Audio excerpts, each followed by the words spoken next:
अस्सलाम वालेकुम गाइस, कैसे हो? उम्मीद करता हूँ कि आप ठीक होंगे। मैं आज आपको कब्र की पहली रात का मंजर बताऊंगा कि पहली रात का मंजर कैसा होता है। कब्र मुर्दे से क्या कहती है। मतलब कि जब हम इंसान को दफना कर चले जाते हैं, जब रात होती है, तब इंसान को कब्र क्या कहती है। कब्र की पहली रात का मंजर कैसा होगा, ये कैसा सवाल है जिसकी तलाश में हर दूसरा शख्स नजर आता है। आज हम इस सवाल का जवाब आपके लिए इस्लामी नुक्ता नजर से लेकर हाजिर हुए हैं। इसके अलावा आपको ये भी बताएंगे कि आखिर कब्र इंसान को कैसे पुकारती है। क्या ये पुकार इंसान को सुनाई देती है?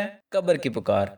हज़रत अबू सईद खुदरी रजी अल्लाह ताला अन्हु से रवायत है कि फरमाते हज़रत मोहम्मद सल्लल्लाहु अलैहि वसल्लम ने फरमाया, लोगों लस्तों को ख़त्म करने वाली मौत को कसरत से याद किया करो। कब्र हर दिन अपने मुर्दों से खिताब करते हुए ऐलान करती है, मैं गुर्बत और तन्हाई का घर हूँ, मट्टी और कीड़ों का घर हूँ। जब मोमिन दफन किया जाता है तो कब्र उसे मरहबा कहते हुए खुशखबरी सुनाती है कि मेरी पुश्त पर चलने वालों में से तू बड़ा महबूब था, आज तेरी हो गई हूँ मैं, तू मेरी तरफ आ गया तो अब मेरे एहसान को देख ले।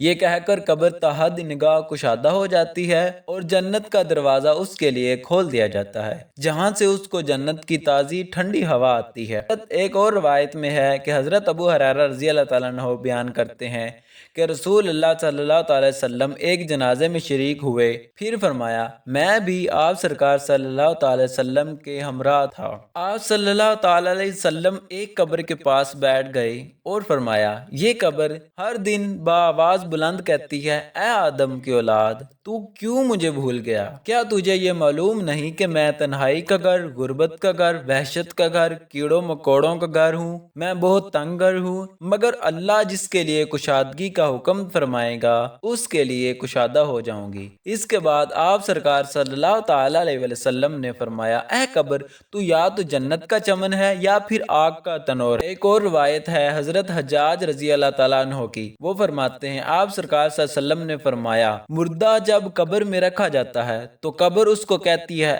ए बिन आदम, तू हलाक हुआ, तुझे किस चीज ने मुझसे धोखे में रखा? क्या तुझे मालूम न था मैं फितना तारीकी और कीड़ों मकोड़ों का घर हूँ? तुझे किस चीज ने मुझसे बहका कर न डर रखा और तू मेरी पुश्त पर खूब अकड़ कर चलता था? अगर वो मुर्दा नेक हुआ तो उसकी तरफ से कब्र की जवाब देने वाले जवाब देंगे, ए कब्र, तू देख तो सही इसके अमाल कैसे हैं। ये दुनिया में अच्छाई इख्तियार करता था और बुराई से बाज रहता था। हाँ, ये सुनकर कब्र कहती है, बेशक ये नेक था, अब मैं इसके लिए सरसब्ज हो जाती हूँ। मुर्दे का जिस्म उस वक़्त मुनव्वर हो जाता है, उसकी रूह अल्लाह की तरफ भेज दी जाती है।